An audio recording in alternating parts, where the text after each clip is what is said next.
Good morning. Let us start the lecture. Uh, as we are considering the optical fiber communication DET 3202, the course outcomes, the students will be able to understand the different communication media, various blocks and applications of the optical fiber communication system. The students will be able to understand the optics rules and measure the optical fiber cable parameters. The students will be able to identify a suitable source for a given application. The students will be able to identify suitable optical detector for a given application. The students will be able to identify suitable connectors and measure the losses in the optical fiber cable. The students will be able to understand the architecture of the optical network systems. I think I am audible. Please confirm the quality of the audio. So as we have discussed this chapter for the last 6-7 lectures, let us very quickly revise this so that we'll have last point for discussion and then we'll finish this. Okay? So advantages of optical fiber communication. It is having the optical fiber is operating in the range of 10 raised to 14 hertz to 10 raised to 5 gigahertz near infrared. Gives very large bandwidth as compared to metallic cables for the electrical communication system.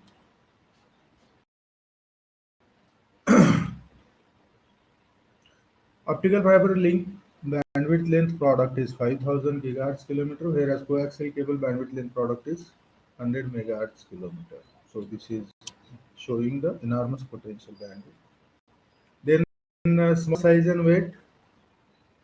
The optical fiber is hair-like diameter, human hair-like diameter, and with protective coating also it is very small and light in weight as compared to metallic cable. So therefore it is useful in signal transmission in aircraft, satellites, etc. Then the electrical isolation optical fiber is made up of glass, polymer, plastics, etc. And it is electrical insulator because these are the dielectric materials, so they do not exhibit earth loop or interference problem. They are suitable for communication in electrically hazardous environment as the fibers not creating do not create the arcing or spark hazard at the abrasions or short circuits. So as they do not conduct electricity, they do not create any problem with the electrical environment. Optical fiber communication is having the immunity to interference and crosstalk. Optical fiber is dielectric waveguide. So as it is not conducting electricity, it is not uh, radiating and accepting the radiation, electrical radiation, electromagnetic radiation also. So it is free from electromagnetic frequency RFI switching transients with the electromagnetic pulses EMP. It is unaffected by transmission through an electrically noisy environment. Not required shielding from EMI, not susceptible to lightning strikes if even it is used overhead. And no optical interference between the fibers, no crosstalk even with many fiber cables. It is not conducting electricity as well as it is not radiating the optical energy also out. So no crosstalk is also there among the fibers.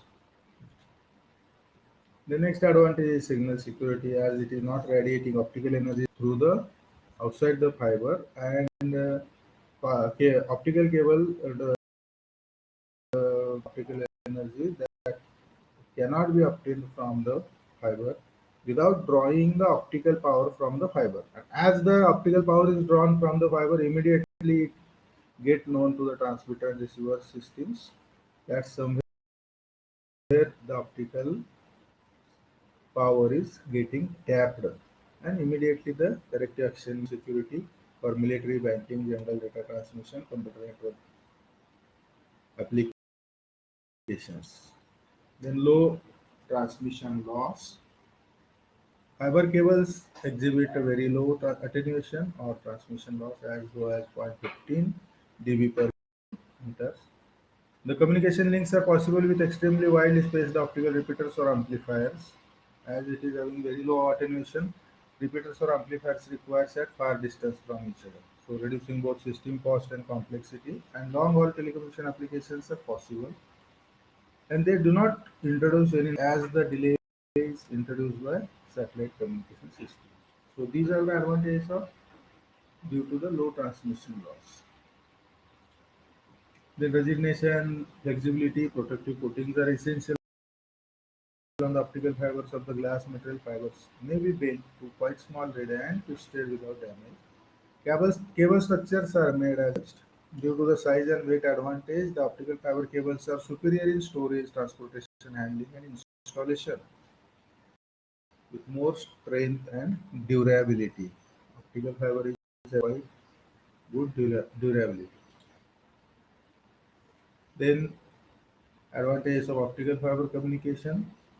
Next, the system reliability and ease of maintenance. So system reliability is there as the low loss optical fiber cables reduce the intermediate repeaters. As the intermediate repeaters are reduced, the reliability increases because failure of the failure chances gets reduced. So line amplifier repeaters are less in number, so less failure, more reliability. So lesser number of optical repeaters improves the system reliability. So reliability of the optical components is also better due to their lifetime is 20-30 years. Also, ease of maintenance while deploying the optical fiber, plenty of the redundant large number of optical fibers are deployed and very few are used which are sufficient for the present day bandwidth. And if some of the fiber gets internally damaged and having the fault, immediately the alternate fiber is changed over so that maintenance is very easy. in this. Potential low cost glass is used in the optical fiber transmission medium and it is made from sand and optical fibers offer potential low cost. Though the low cost is in all the other components areas associated with the optical fiber communications like high performance semiconductor lasers and detector, then photodiodes and connection technology, deep mountable connectors of couplers, etc.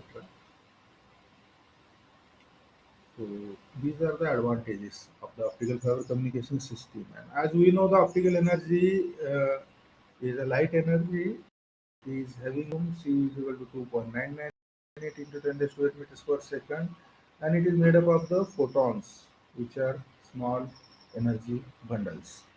Each photon has energy E, and that is equal to H into F, where H is Planck's constant, 6.626 into 10 raised to minus 34 joule second, and F is a frequency in hertz, optical energy frequency. Also, E is given as H into C by F equal to C by lambda, we will get H into C by lambda. Again, H is a Planck's constant 6.626 10 raised to minus 34 joule second, and C is the velocity of light in vacuum, and lambda is the wavelength. Also, optical energy has identities as C is equal to F into lambda, C is the velocity of light, F is the frequency, and lambda is the wavelength. For any optical energy in any spectrum, uh, value of the F or value of the lambda, C is always constant, and as C is a constant, F into lambda product must be constant. So optical energy changes its frequency, it changes its wavelength in reciprocally. So this is a spectrum of the electromagnetic spectrum in which optical energies are also accommodated and they are shown, and the optical fiber communication window is also shown. So this spectrum is having the radio frequency which contains the long wave, standard broadcast, short wave, very high frequency band, ultra high frequency band. All these combinedly called radio frequencies. After radio frequency, there is a micro frequency band, and then after micro frequency band, there is a millimeter frequency band, and after millimeter frequency band, above that, for higher frequency range or lower wavelength range, infrared region starts. And infrared region is there. After that, the visible region is there, visible spectrum. So infrared region is divided into two parts. Near the visible spectrum, the infrared is called near infrared, and far the away from the visible spectrum, the infrared region is called far infrared. So near infrared, far infrared, two infrared regions are there. Near infrared region is showing better characteristics, less attenuation for the optical communication. So a part of the near infrared region is selected for the optical fiber communication, and it is 1.7 micrometer to zero point 0.8 micrometer. So it is called optical fiber communication window. So 1.7 micrometer to zero point 0.8 micrometer, or 1700 nanometer to 800 nanometer, 1700 nanometer to 800 nanometer. So this is the optical fiber communication window in which these frequencies are used for optical communication. Then there is a visible spectrum from red to violet, zero point 0.7 micrometer to zero point 0.4 micrometer, or 700 nanometer to 400 nanometer. Or we studied in high school that it is red is having 7,000 angstrom and violet is having 4,000 angstrom. So this is the range for the uh, visible spectrum. So then after visible spectrum, ultraviolet is there, X-rays is there, and gamma rays and cosmic rays are also there. So optical communication system is uh, having its own block diagram. If you compare the block diagram of general communication system with the optical communication system, we can show these uh, block diagrams as here, figure A and figure B. So general communication system is having information source, transmitter, that is modulator, and transmission medium, and receiver at demodulator, and a destination. These general communication system we are discussing from second year basic uh, communication, digital communication subjects courses, and the same it is shown here. Then optical communication system is also has to conduct the information source data and deliver it to the destination. But the optical communication system, the components and system blocks changes according to the requirement, because here the medium is optical fiber cable. So optical energy is conducted instead of electrical energy. But the signal source is generating the electrical signal, and the destination requires the electrical signal. So we have to convert the electrical signal into optical for conduction, and optical signal into electrical again for the destination. So uh, first block is again information source. This information source data or signal is given to the electrical transmit. So electrical transmit conditions this signal, and proper amplification or equalization is there. Then or encoding is there. Then it is given to the optical source. Optical source converts electrical signal into optical signal. Optical signal is launched into optical fiber cable, and optical fiber cable takes the optical signal from transmitter to the receiver. At receiver, optical detector is there, and optical fiber cable gives the optical signal out to the detector. Detector detects it and converts. from optical signal to the electrical signal and gives it to the electrical receiver. Electrical receiver conditions the signal and generated information is delivered to the destination. This is the optical communication system. Now, optical fiber communication using a semiconductor laser source and avalanche photodiode detector is shown here. This is a typical uh, block diagram for the optical system. So again, digital information is there, which is encoded with the help of encoder, and this encoded information, which is electrical in form, is given to the laser drive circuit. So laser diode is there, which requires the driving circuits for its sufficient level of thresholds attainment, and laser drive circuit uh, properly conditions this signal which is received from the encoder electrical signal and gives it to the laser diode. So laser diode converts this electrical signal into uh, optical signal because laser diode is the source.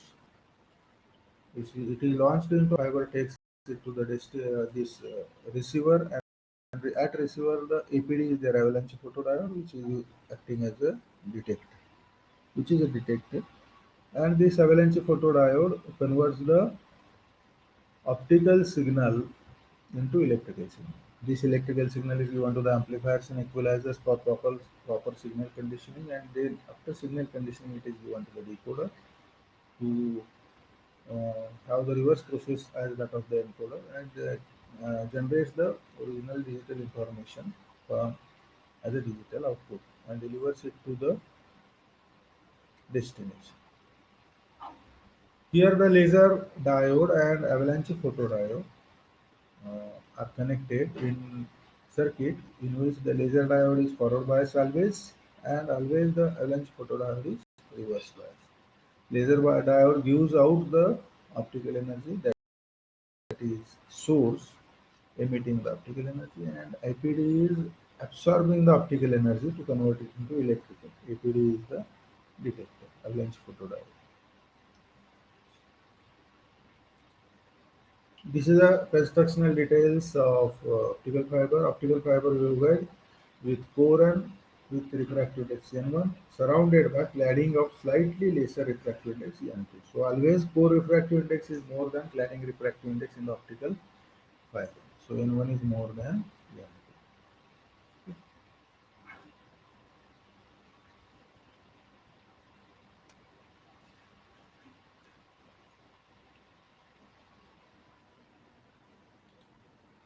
This is the construction of the optical fiber. Core is there above that. The cladding is uh, placed above that. The buffer coating is done. Light conduct core and cladding are of light conducting material and core refractive index N1 is more than cladding refractive index N.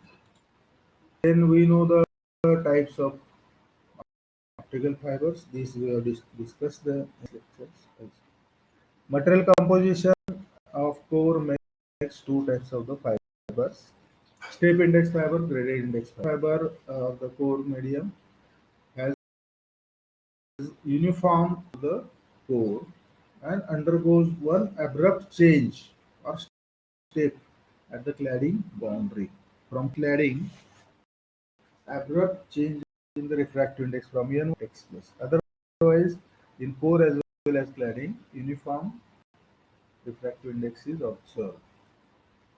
In graded index fiber, the cladding is having the constant N2 refractive index, uniform refractive index, but core is having refractive index variable and core is having at its axis maximum refractive index and gradually it reduces up to core cladding boundary with some refractive index profile.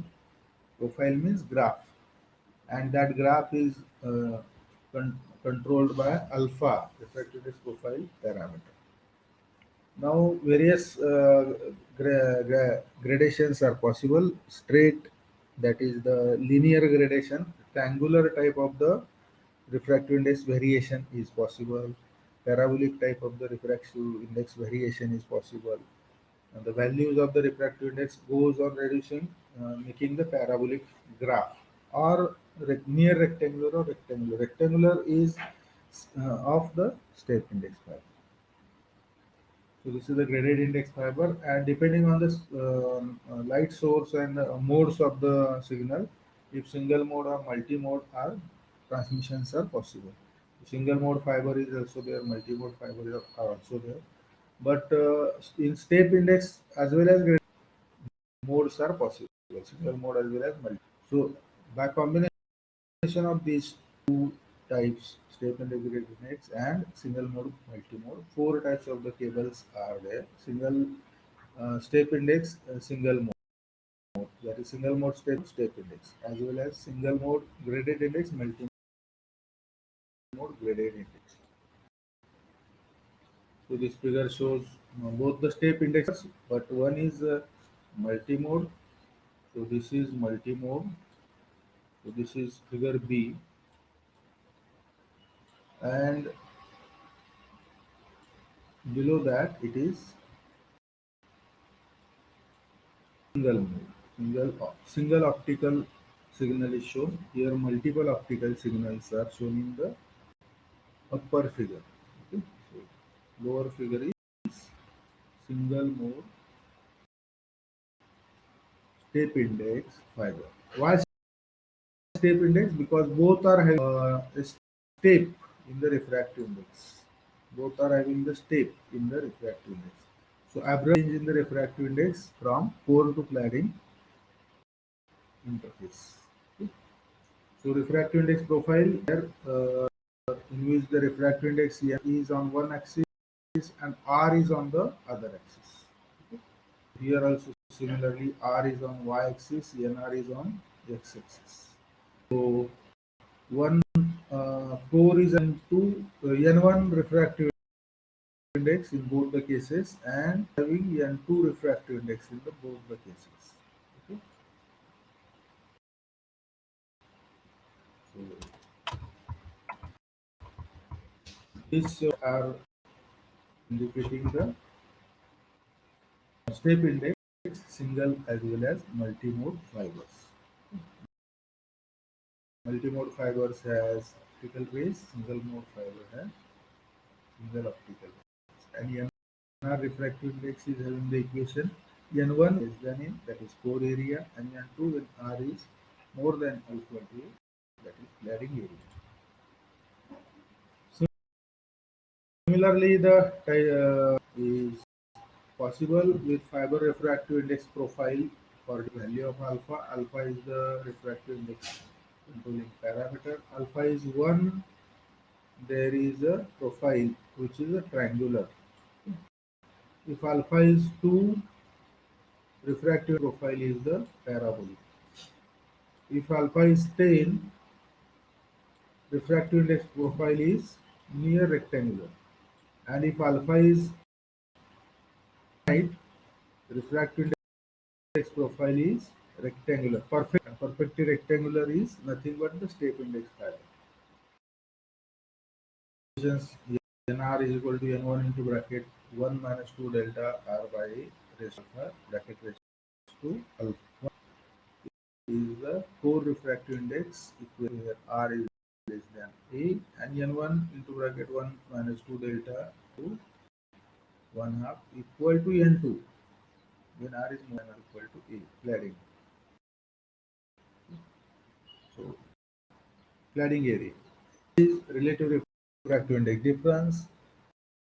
N1 is the maximum refractive index which is observed at the axis. R is the distance from core axis. A is the of the core. So when R is less than A, it is R by, and in core it is always fraction, and fraction raised to some value more than 1 will give further still lesser value. As R increases, it reaches to 1, R equal to becomes equal to 1, R equal become equals to A, R by A is 1. So 1 raised to anything is 1. In that case, the equation changes to delta into r by a. R by a is becoming 1, so 1 2 delta only remains in the cladding. So these are, these are the refractive index profile, in which on one axis refractive index is there, which is the function of distance r, and on other axis the distance r, radial distance r is there. So this is the type of optical fiber. A graded index fiber is shown here. The refractive index profile and ray transmission multimode graded index is also shown. This is the refractive index. So this refractive index profile is parabolic refractive profile. The parabolic refractive index profile as compared to triangular near minimum losses. So parabolic refractive index is preferred in graded index fiber. So graded index fiber is having multiple rays, so graded index fiber, and at the core it is having the maximum refractive index n1. As we travel from core to core cladding area interface, from core to the core cladding interface, this refractive index is gradually n2, n1 to n2 in the parabolic manner. Okay. This is graded index fiber, parabolic refractive index profile, graded index fiber having multis in it, so it is multi-mode graded. So the optical energy is conducted by optical fibers. We'll check the Snell's law. These also we have discussed in previous revise it. Snell's law, n1 sin phi 1 is equal to n2 sin phi 2. Two materials are there. Material boundary, one side it is one type of the material, other side it is other type of the material. So material boundary, one side material is having the refractive index n1, other side the material boundary, the material is having refractive index n2, and n2 is less than n1 or n1 is more than n2. So higher refractive index material carries the signal as incident ray, and the incident ray strikes on the material boundary, two material interface. At that time, the rays get divided into two rays. One is refracted part. Reflected ray reflects back into same material with the same angle of reflection, phi 1. So incident ray is having angle of incidence phi 1. Then the reflected ray also having the same angle of reflection. But refracted ray is having angle of refraction which is different from incidence angle phi 1. Incidence angle phi 1 is always different from refracted angle of refraction phi 2. They are never same in any case. Okay. Then if they are same, then that is not refraction. So in case when the incident ray is in the higher refractive index medium and refracted ray is the lower refractive index medium, then refracted angle is more than incidence angle. If the refractive index of the incidence ray is more, then refracted angle is more than incidence angle. So that this rule of Snell is followed.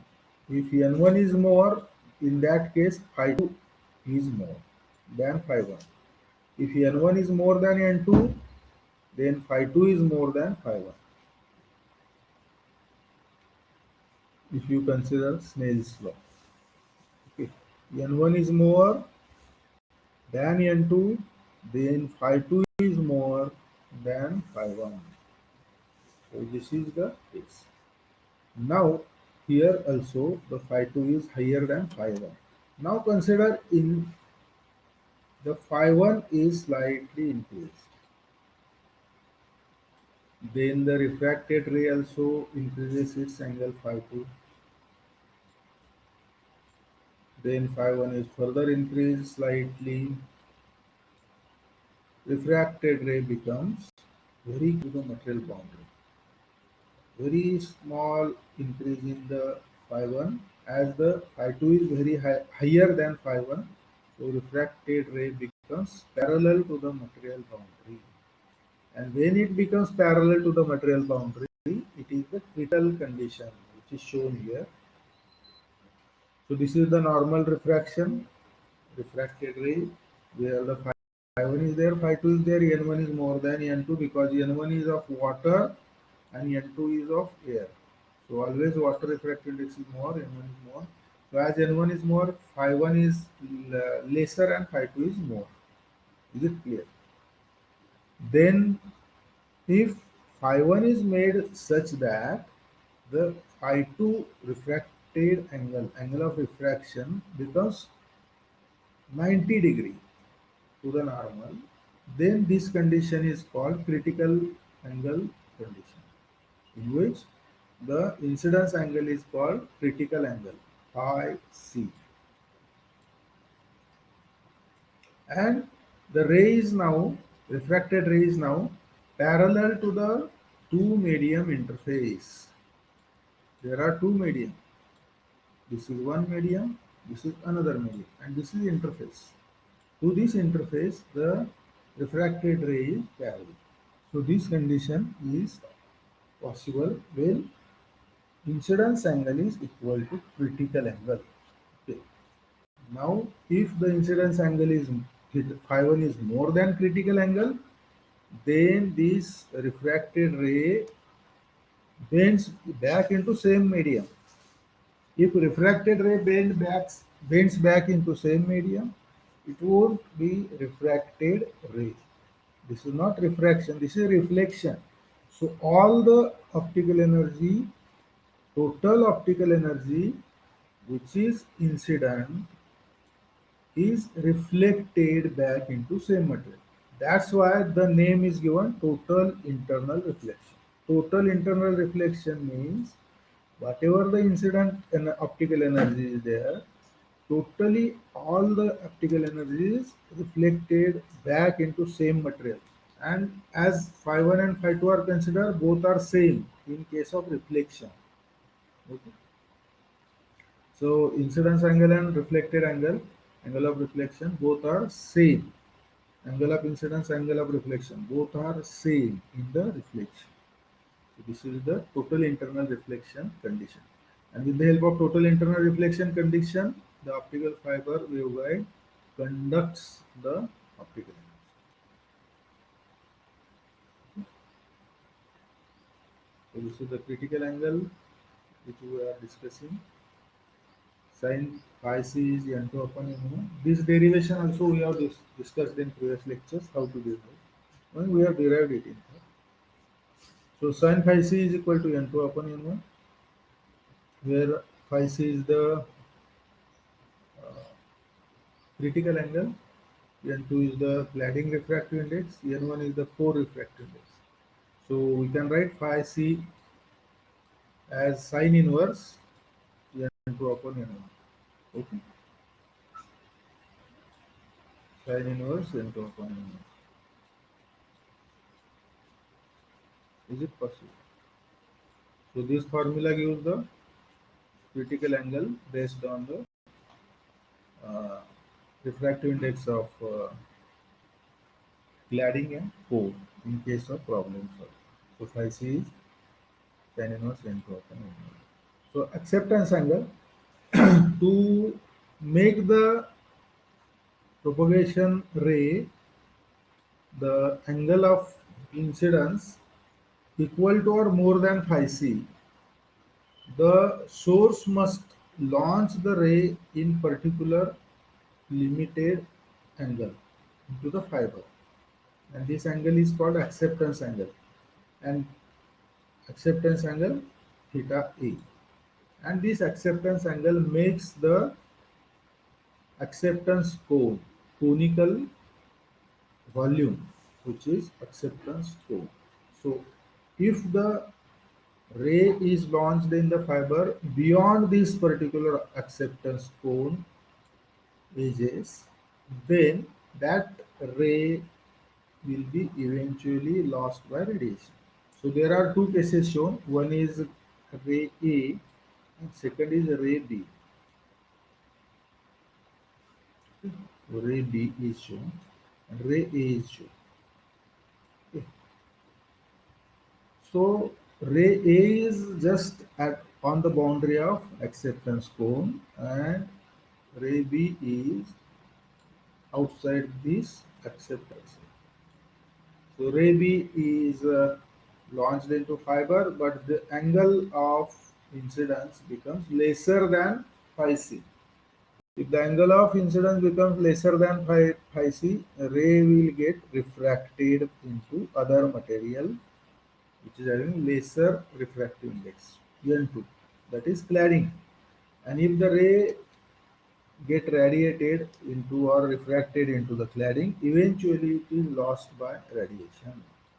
So each time when ray strikes this boundary on this side or this side, this side or this side, every time the ray loses the optical power by refraction into the cladding. So this B type of the ray, which is having more than the theta A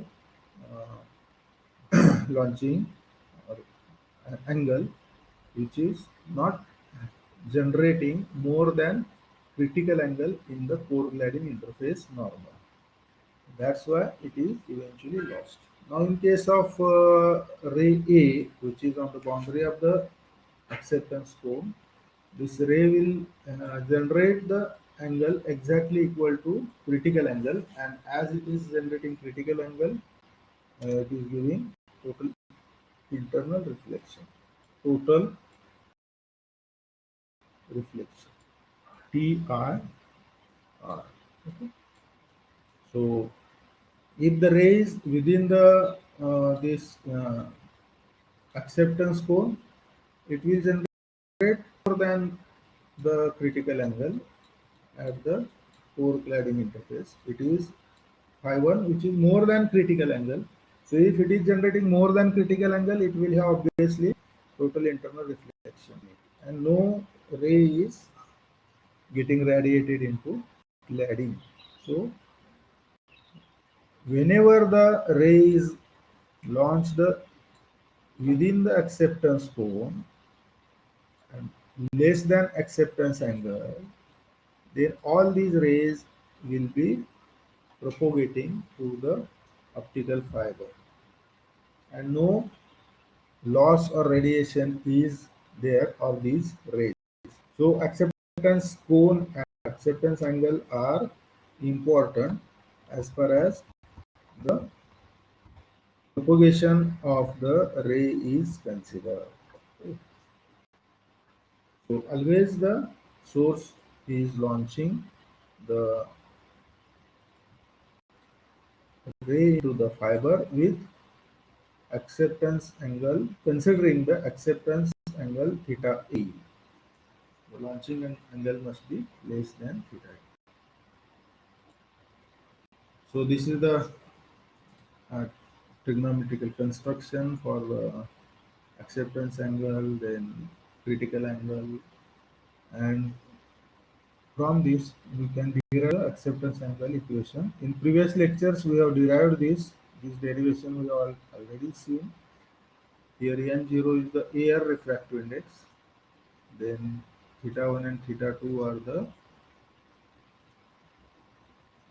internal angles which are shown in the theta 2 is the internal angle and theta 1 is the angle of acceptance cone. So phi is the angle of core cladding interface normal. Okay. So phi is pi by 2 minus theta 2 as we see from this construction. This triangle ABC will have phi 2 plus phi theta 2 plus phi equal to 90 degree pi by 2. This phi is angle greater than critical angle at core cladding interface. Okay. Then it will not radiate out any energy and it will conduct the optical energy. So this equation we can write, substitute theta 2 as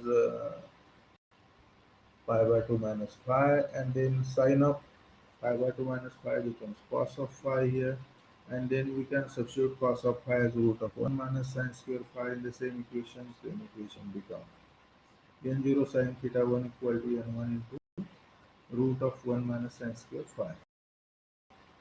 The limiting case in which phi you can take phi c, that time theta 1 is exactly equal to theta a as shown in the uh, uh, acceptance cone figure. Okay. So it becomes n0 sine n0 theta equal to root of n1 square minus n2 square, because n1 square minus n2 square is root of n1 square minus n2 square is this particular term. If you substitute sine square phi c here, sine square phi c is n2 square upon n1 square. If you substitute here sine phi c as n1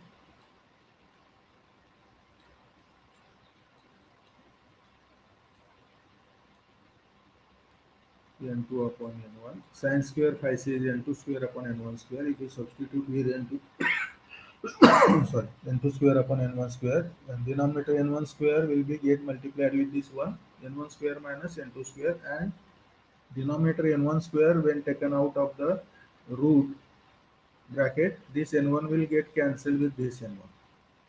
So remains is n1 square minus n2 square. So n1 square minus n2 square bracket raised to 1 half. So n0 sine theta is root of n1 square minus n2 square. This derivation already we have discussed in detail in the previous lectures. So numerical aperture Na is also defined as Na equal to n0 sine theta. So this particular term is defined as Na, numerical aperture. Okay. The numerical aperture is Na is equal to n0 sine theta, which is root of n1 square minus n2 square. So one more term is defined, that is relative refractive index difference, that is n1 square minus n2 square upon 2 n1 square. And when delta is very less, relative refractive index difference is very less than 1, in that case delta we can write n1 minus n2 upon n1. Considering this formula, if you substitute into the Na formula, Na becomes n1 root of 2 delta, n1 into bracket 2 delta bracket raised to 1 half. Okay, n1 root of 2 delta. So this is n. We have discussed this again previously. So we have discussed the factors affecting performance of optical fibers as transmission medium in last lectures. Then transmission characteristic of medium is affected by many parameters. Out of those parameters, these two are important parameters which are affecting much more. One is attenuation or loss, and second is bandwidth. So transmission characteristic, how the fiber ideally is required, its characteristic, transmission characteristic. Fiber should have minimum attenuation, fiber should have maximum bandwidth. So all these characteristics, these two are important. So which are the factors affecting the performance of fiber as transmission medium? Is first is attenuation loss, and there are various attenuation mechanisms.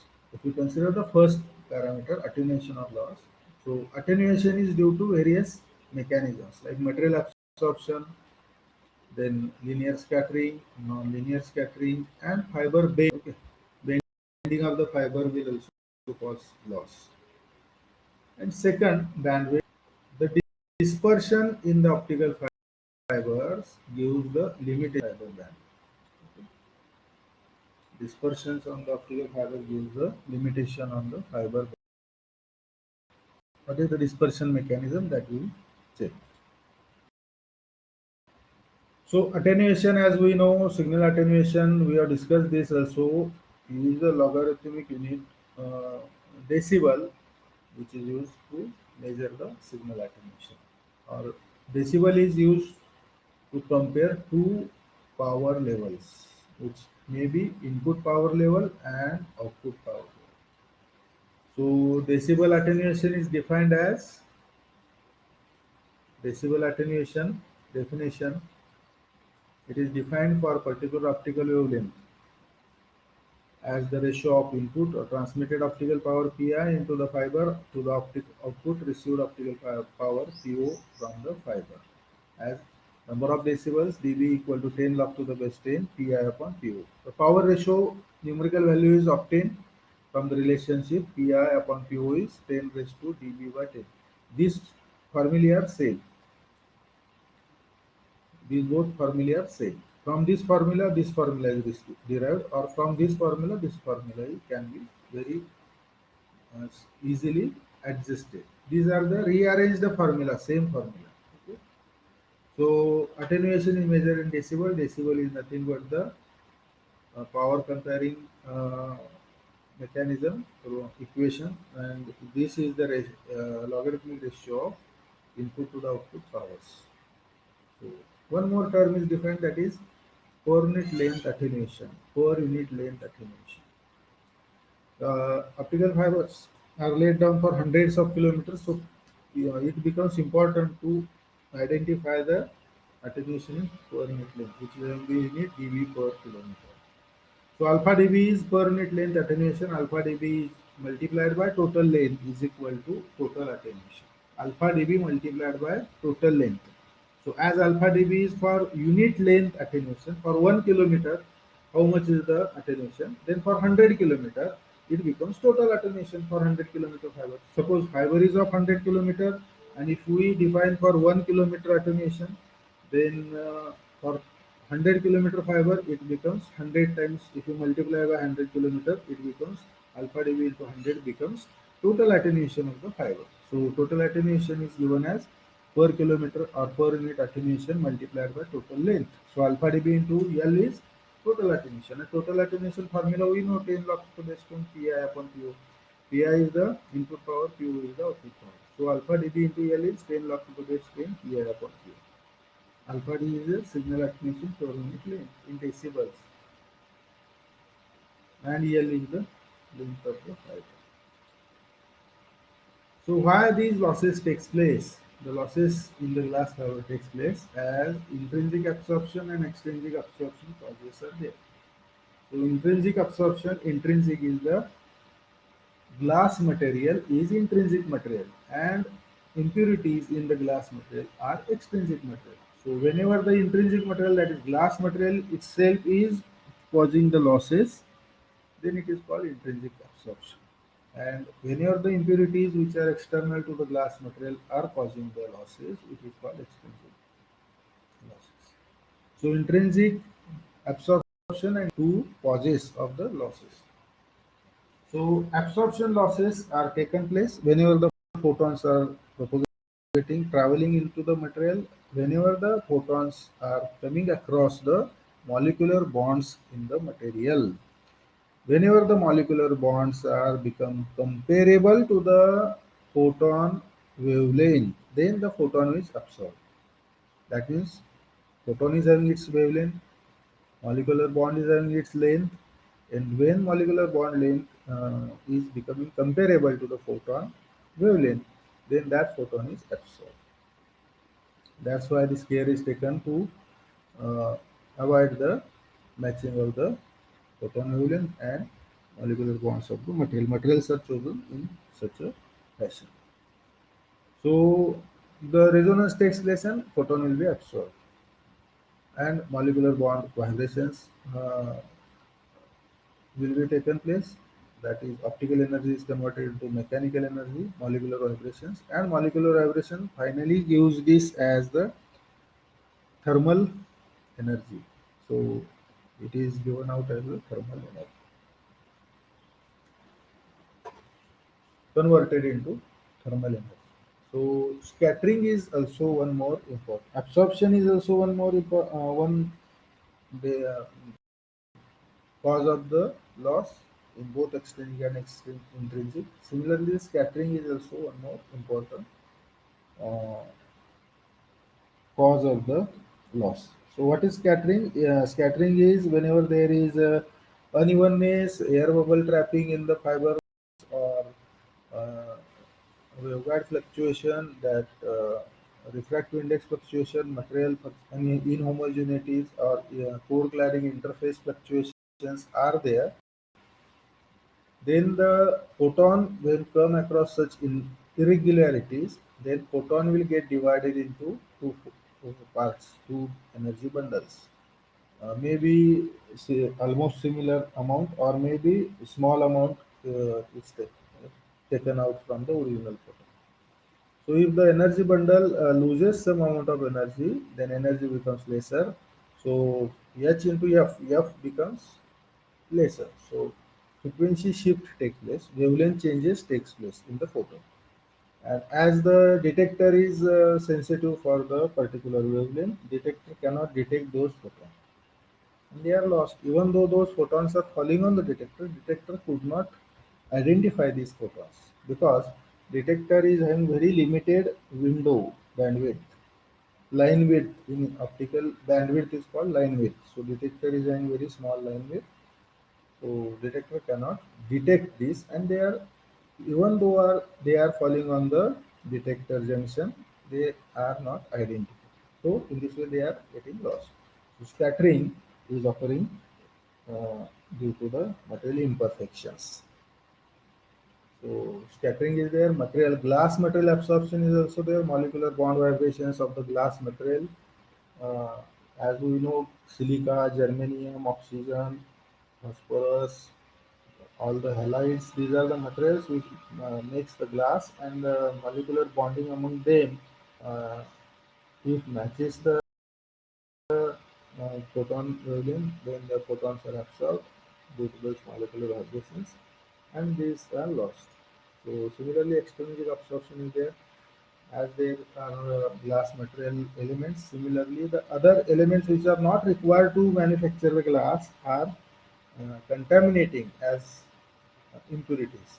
The common metallic impurities are there, iron is there, then chromium is there, then copper is there, then zinc is there, then V4 plus, and many other metallic impurities are there, transition metal impurities in the glasses, and they are causing the attenuations.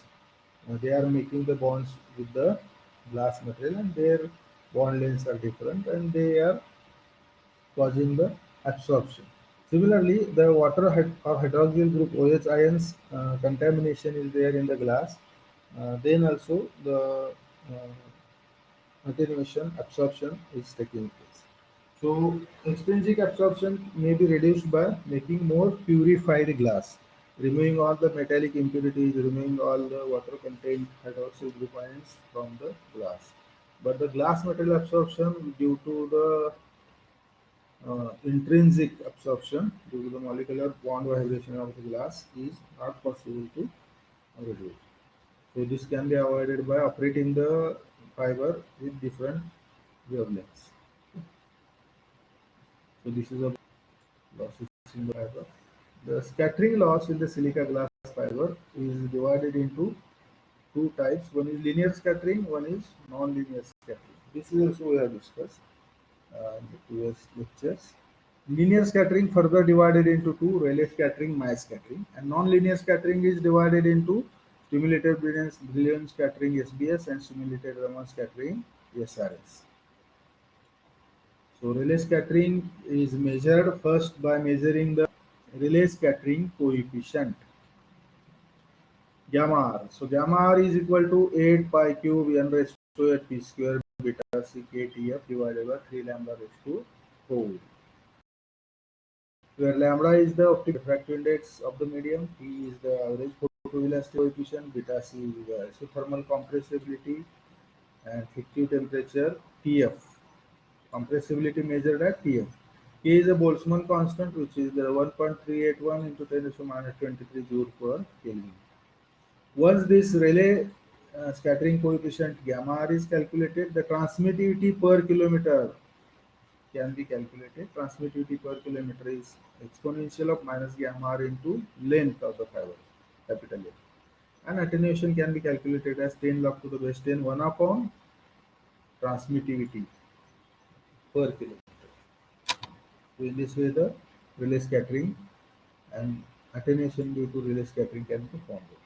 Then the scattering in the Mie scattering condition, whenever the uh, uh, irregularities are very small, Rayleigh scattering takes place. When the irregularity are larger as comparable to the wavelength, that is lambda by 10 or more than lambda by 10, then Mie scattering takes place. Generally, Rayleigh scattering is dominant, Mie scattering are less because very large irregularities are not there because refined glass fibers are manufactured. So even then, if the mass scattering are there, that can be reduced by reducing the inhomogeneities in the fiber and removing the imperfection due to the glass manufacturing process, carefully and controlled extrusion of the coating of the fiber, increasing the fiber guidance by increasing relative refractive index difference. These are the factors which are done for reducing the mass scattering. Then the nonlinear scattering, in which stimulated brilliance scattering is there. Nonlinear scattering are scattering which are taking place after the certain power threshold value. So some power threshold is there. Above that, if the optical power is transmitted, then this scattering is observed. If below that power is transmitted, the optical power is used for transmission, then this scattering is not observed. So it is absent. So what is the threshold above which this starts is given by Fermi. So PV is 4.4 into 10 to the minus 3 d square lambda square alpha dB into nu. This much. This is the threshold power. Above this threshold power, this scattering takes place. Below this threshold power, this scattering is not taken place. The stimulated Brillouin scattering process produces the phonon of acoustic frequency. When the stimulated scattering takes place, it produces phonon of acoustic frequency. So very small amount of energy is taken from the original photon, so it produces the acoustic phonon. Okay, acoustic frequency is very less frequency, isn't it? Acoustic audible frequency, and this less frequency multiplied by the less frequency is nothing but the Planck's constant multiplied by very less frequency is give less amount of energy. So phonon will have very less energy. So small amount of energy is taken in the scatter. So original photon will not shift much from the original frequency. Here in this formula, PV is 4.4 10 to 3 d square lambda square alpha dB into nu watts. The d and lambda are taken as pole diameter and operating wavelength respectively, and both are taken in micrometers. While solving the problem, we have to substitute directly into micrometer. Suppose d is 6 micrometer or 16 micrometer. So we write in meters 6 into 10 raised to minus 6. But this is meter, this is not micrometer. How much micrometer? 6 micrometer. So we have to substitute in micrometer. We have to substitute 6 and not 6 into 10 raised to minus 6 in the problem. While substituting in problem, we do not substitute in meter, we substitute in micrometer. So these are given in micrometer. We have to substitute d and lambda in micrometer. We have to not use these 10 raised to minus 6, which is used as a multiplicand to convert into meter. Similarly, alpha dB is the fiber attenuation in decibel per kilometer, and nu is the source bandwidth in gigahertz. This source bandwidth is also substituted in gigahertz and not in hertz. Okay, do not convert into hertz. Directly gigahertz value is substituted. Do not convert in meter. Directly micrometer value is substituted. Otherwise, the answer will go wrong. Okay. So this is in case of stimulated Brillouin scattering as well as stimulated Raman scattering. So Raman scattering, stimulated Raman scattering is similar to DS, simulated Brillouin scattering, but a high frequency optical phonon is emitted rather than acoustic phonon. Low frequency acoustic phonon SRS SBS मध्ये emit होतो, पण SRS मध्ये high frequency phonon is emitted. So the threshold frequency or threshold optical power for SRS PR is given by R is for Raman. PR equals to 5.9 into 10 raised to minus 2 into d square into lambda into alpha dB watts. Here nu is not there. So again, d and lambda are fiber core diameter and the operating wavelength in micrometer, and alpha dB is fiber attenuation in decibel per kilometer. So fiber bend loss. In fiber bend loss, whenever the fiber is having the bend, okay, suppose one wave front, optical wave front is traveling. Okay. Now this wave front is must travel in same speed on both these ends or the other part of the wavefront. So these part, this part, this part, this part, all should travel in same velocity. Now if there is a bend, as we know, whenever the athletic track is having the circular shape, these internal tracks are having lesser distance than the external track outside the bend athletic tracks. So this distance is less than this distance, isn't it? So the part of the optical wavefront, this is traveling less distance as compared to the part of this evanescent optical wavefront. So this wavefront has to travel more distance. Okay, and eventually this wavefront lags than this wavefront or the total overall wavefront.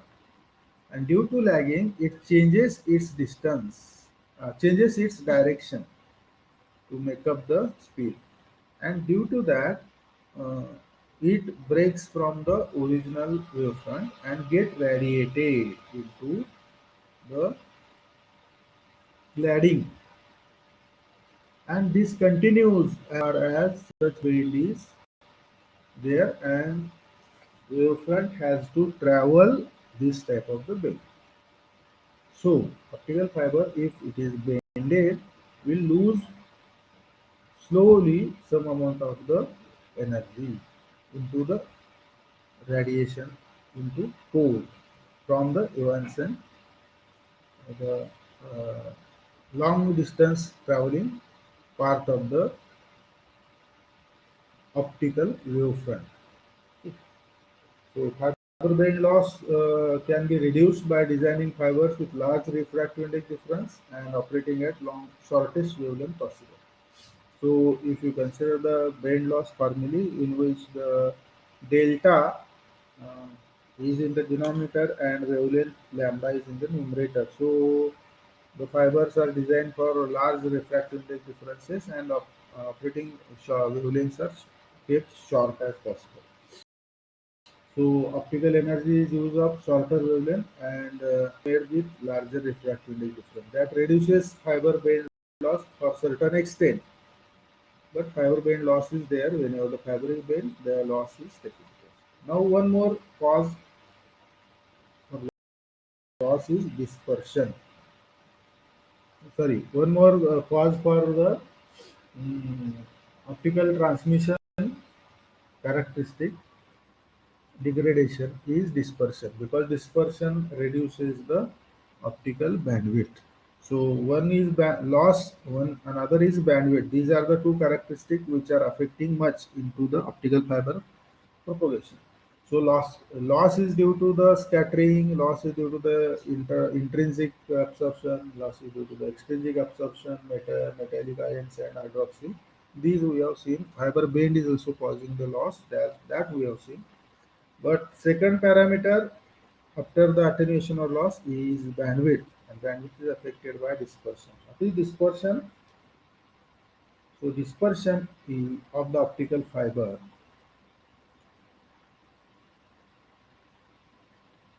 which causes the distortion in digital as well as analog transmission. Optical energy is traveling along the optical fibers. So in this dispersion mechanism, what happens is within the fiber, whenever the optical energy is traveling, this dispersion mechanism broadens the pulse, which causes the broadening of the transmitted light pulses. Dispersion mechanism causes broadening of the transmitted light pulses as they travel along the channel, as they travel along the optical fiber. So broadening of the pulses is nothing but dispersion. What is dispersion? Dispersion is broadening of the pulses. Okay. How the pulses are there? Suppose we are sending the 1 and 0. For 1 we are sending suppose 5 volt. For 0 we are sending 1 volt. Again for 1 we are sending 5 volt. Again for 0 we are sending 1 volt. Okay. Or maybe for 0 we are sending 0 volt. So this one is sent for a particular duration, isn't it? One is sent for particular duration. So this is a time duration for single bit, okay, or bit time. Similarly, 0 is sent for particular duration. We are making the voltage for 1 on for particular duration of the time. Similarly, we are making the voltage on 0 for particular duration of the time. There may be 5 volt for 0 or 0 volt for 1 or 12 volt, 5 volt or 3.1 volt, 0 volt, any combination are possible. So whatever the voltage is there for 1 and whatever the voltage is for 0, they are switched on for certain time. Suppose tau or capital T. Okay. Then these are called pulses, isn't it? Electrical pulses. Now, for optical case, the same signal whenever connected to optical laser or optical LED source, this type of the light amplitude will be generated. So light is high amplitude, light is low amplitude, isn't it? So these are the optical pulses which are having the same time duration tau or capital T. Okay. So these are the electrical pulses when connected to source. They will generate the optical output with higher amplitude of higher brightness or lower brightness. So similarly, uh, for the analog also, whatever the analog electrical output is there, amplitude is there, and that amplitude optically also generated. Now, in case of the pulses, broadening is there. In analog case, the phase change will be there. Now, what is broadening and how it is affecting that to check? The pulse broadens and overlaps with its neighboring pulse, and they distinguishable at the receiver output input. Whenever the pulses are getting broadened, they occupy the time duration of the other pulse. So whatever the other pulse amplitude is there, that amplitude is overlapped by previous pulse, and the next pulse which cannot be recognized originally, if whether it is 0, whether it is 1. Okay. Suppose after 1 there is a 0 transmission. So previous 1 photons are still delayed and dispersed, and that's why broadening is occupying the 0 pulse time. So 0 pulse time, some photons from 1 are also getting added. So 0 optical pulse will have different amplitude, and the receiver cannot identify whether it is 0 or 1. So the possibility is there.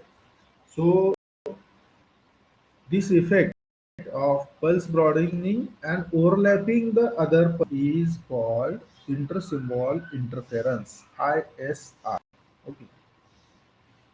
So ISR increases number of errors in the detection of the ones and zeros. The signal dispersion limits the maximum possible bandwidth attainable at any point, with where individual symbols can no longer be distinguished. Okay. Errors is also there, and it also limits the bandwidth. How it limits the bandwidth, we'll check. So dispersion for no overlapping light pulses, bit rate BT must be less than the reciprocal of broadening of the pulse duration 2 tau.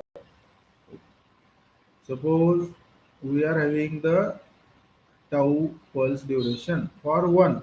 Symbol 1 is sent for this particular time duration, capital T. Okay. Now if the pulse runs, this will mix with the next pulse. So next pulse is placed after some time duration, again suppose T. So we have to give the free time without sending any symbol after each symbol. Therefore, their bit rate becomes how much? 1 upon 2t, isn't it? Time duration. So bit rate becomes 1 upon 2t. Time duration is 2t for each pulse. One pulse requires 2t time duration. 1t is for sending the pulse for the symbol and keeping no symbol on the transmission medium, because this original pulse send will broaden at the receiver. To avoid the mixing of two different symbols, one blank time duration is kept after each pulse. Therefore, to avoid the overlapping, pulse duration now becomes, for single pulse, actual pulse is sent T and one more blank T is kept. So for one pulse, the time duration becomes 2T. Their number of beats per second, bit rate, must be kept less than equal to 2T, 1 upon 2T, less than equal to 1 upon 2T. Okay. So the pulse broadening by dispersion is T, suppose. If it is T, then original pulse duration and broadening both will be covered by keeping the blank space, blank time as T. One rate estimate is also there for rate with the dispersion by considering the light pulse as Gaussian or bell shape. So here we are considering the rectangular pulse, exact rectangular pulse, but it is not possible practically. It is having the rise time, then on time. Sorry, I am not able to draw it perfectly. So this is the bell shape. जेव्हा bell आपण करून ठेवतो किंवा जी काचेची हंडी आहे, bell आहे, ती आपण उकडी करून ठेवतो त्यावेळेस that is called Gaussian shape और bell shape, and it is having the gamma as its gamma. Sorry, sigma. It is called sigma. The symbol is sigma. So Bt is given as 0.2 divided by sigma, or maybe 0.25 or 0.26 in the books. Okay, 0.26 upon sigma or 0.2 upon okay. These many beats per second are possible, where sigma is width of the bit, Gaussian bit. So here the bits are shown. In figure A, fiber input is shown. In figure B, fiber output is shown at a distance. And figure B, output at more distance, L2. L2 is more than L1. So distance, L2 is other distance. L2 is more than L1. More the distance, more is the dispersion. So three cases are shown. One is input case, second is dispersion, third is L2 distance dispersion. Now signal pulse of t duration, t time duration, okay, some 1 microsecond suppose, or 0.1 microsecond, whatever. Then this is the time duration for second pulse, 0 t. Then this is the time duration for third pulse, again t. So in between these two t, this is the blank period of t. In between these two, this is the blank t is kept. Okay. This is the blank t which is kept. Okay. Now these are the original pulses 1, 0, 1, 1. After some time, due to dispersion, pulse get broadened. This time duration becomes more than t. Suppose 2t. So why pulse get broadened? Because some of the photons delays their travel and they arrive at delayed time. So the amplitude of this pulse also reduced, because whatever the 100 photons are traveling here for this amplitude, some are getting delayed, so arrived here are 50 only, and some 50 are coming after. So amplitude also reduces and time duration also broadens. So this effect is called dispersion. And what it causes, suppose consecutive one are there, these are mixed together like this, and the composite dotted one, composite signal is, or composite pattern is generated. This dotted is a composite pattern which do not distinguish between one pulse and other pulse due to mixing. This is called ISI, intersymbol interference. Intersymbol interference. And this composite pattern is more worst in case of more distance L2. L2 is more than L1. If more distance is considered, this dispersion is more. As distance increases, dispersion increases. In that case, if you consider, there is no zero level identification. There is a 1, there is a 0, there is again 1, there is again 1, but no 0 is identified, because if you consider the dotted line, this one, dotted line, which is composite pattern, due to mixing of these two ones, the zero time or zero area is overlapped with some amplitude and no zero is observed. Zero is just overlapped by different amplitudes. So zero is not detected and error is created. And whenever two consecutive one are there, the amplitude is shown, becomes like this due to composite uh, pattern.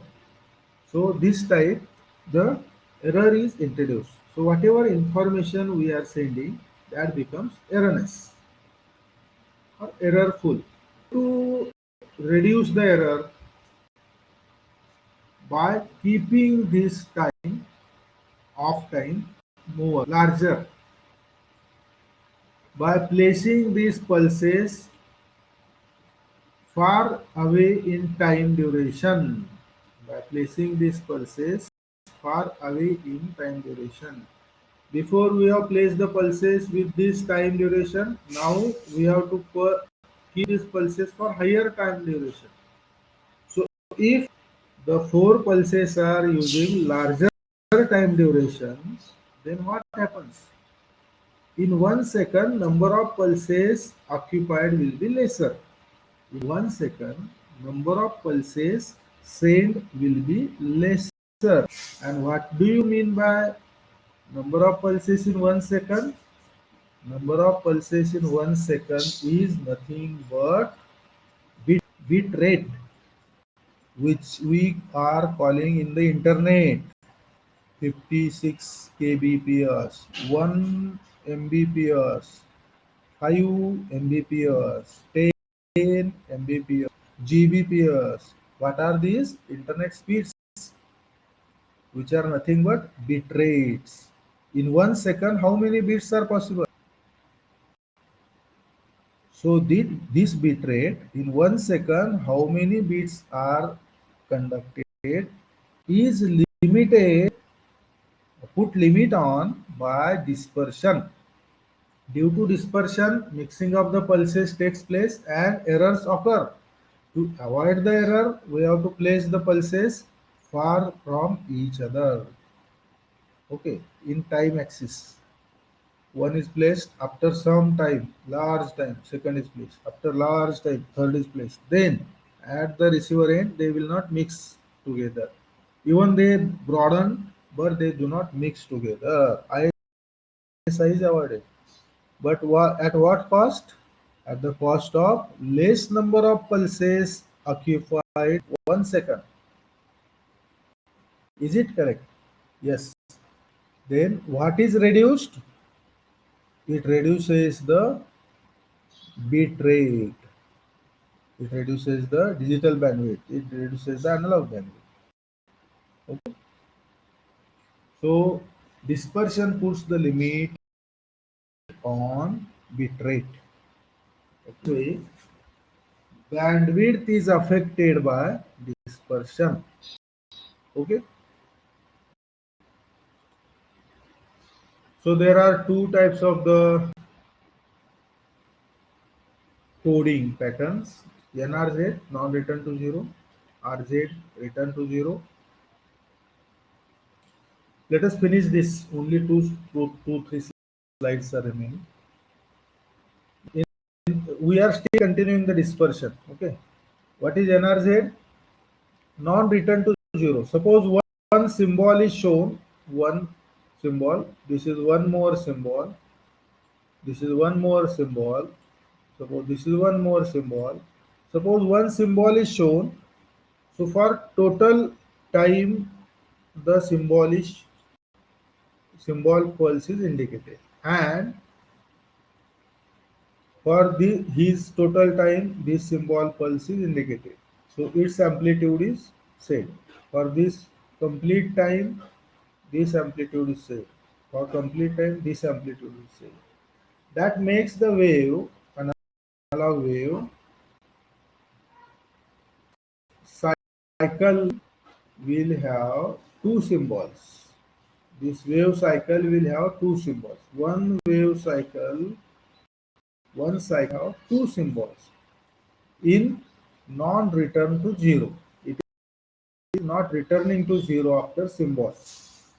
In case of return to zero, so this is second figure, return to zero, B. So what happens whenever any symbol is indicated in its time duration, suppose tau, that symbol is made with its amplitude for half time, and they are returned to zero. Zero is set for remaining half time. Again, for next symbol is pulse is generated for half time, and they are returned to zero for half time.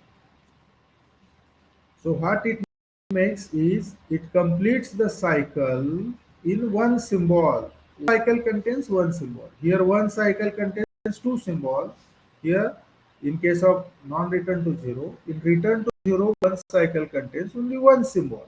Next cycle contains one symbol. Next cycle contains one symbol. So this cycle is optical bandwidth. Okay. And these symbols are bit rate or digital bandwidth. Number of symbols are bit rate. So in case of non-return to zero, as compared to optical bandwidth, bit rate is double as compared to return to zero, because one cycle contains one bit. Here one cycle contains two bit. So non-return to zero, double bit rate is there as compared to return to zero. So accordingly, formula will be there for maximum bandwidth B. Optical bandwidth is one half the maximum data rate. So this is the bit rate. So bit rate will be 2 times D in non-return to zero. In return to zero code, maximum bandwidth B, optical bandwidth is equal to the maximum data rate. So bit rate is equal to wave bandwidth, that is B, that is optical bandwidth. Okay. In case of non-return to zero, optical bandwidth becomes 2B. Okay.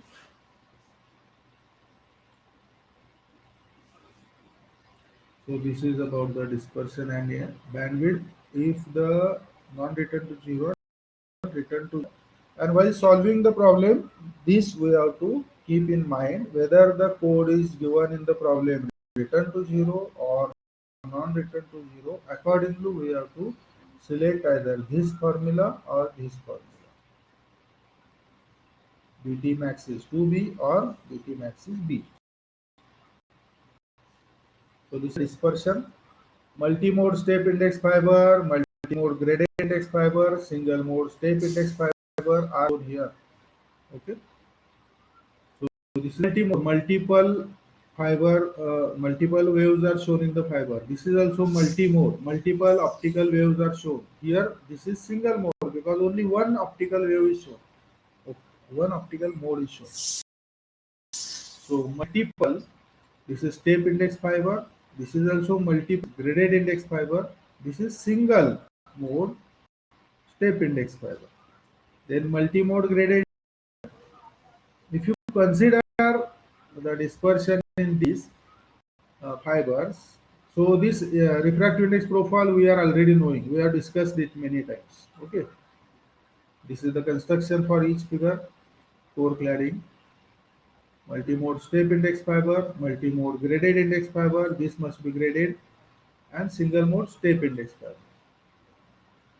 Suppose the input pulse is same. So this is input pulse, this is input pulse, this is input pulse, which is having same duration, same amplitude for all the fibers, which is multi-mode step index fiber, multi-mode graded index fiber, and single mode step index fiber. Then the output pulse will have the dispersion this much in multi-mode step index fiber, lesser than that in multi-mode graded index fiber, and further less in single mode step index fiber, and further less in multi-mode single mode graded index fiber. Graded index आणि single mode असेल तर आणखी कमी dispersion होईल. याचा अर्थ what do you mean by that is multi-mode step index fiber gives maximum dispersion. That means multi-mode step index fiber puts highest limit on the bit rate. From bit rate point of view, multi-mode step index fiber is worst.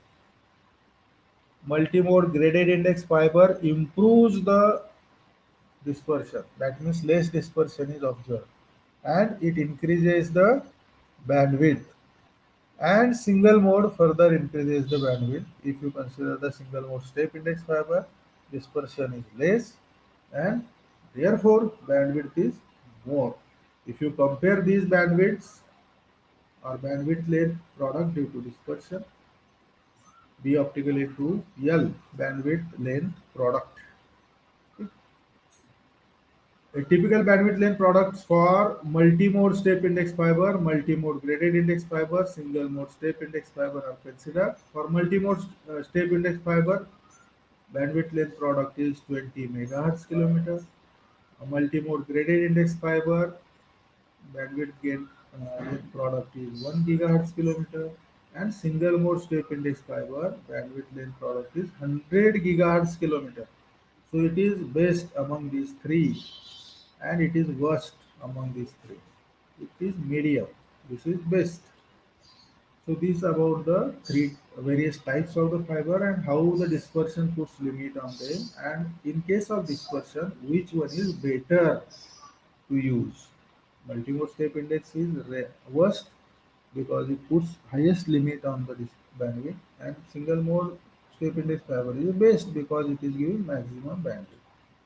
Okay, we have to refer the optical fiber communication principles practice John Yamsini assisted by Yamsuf Jamro, Prentice Hall, third edition 2009. You can find these discussions in this book and some other books also you can refer. So thank you. Be at home, be healthy, be safe.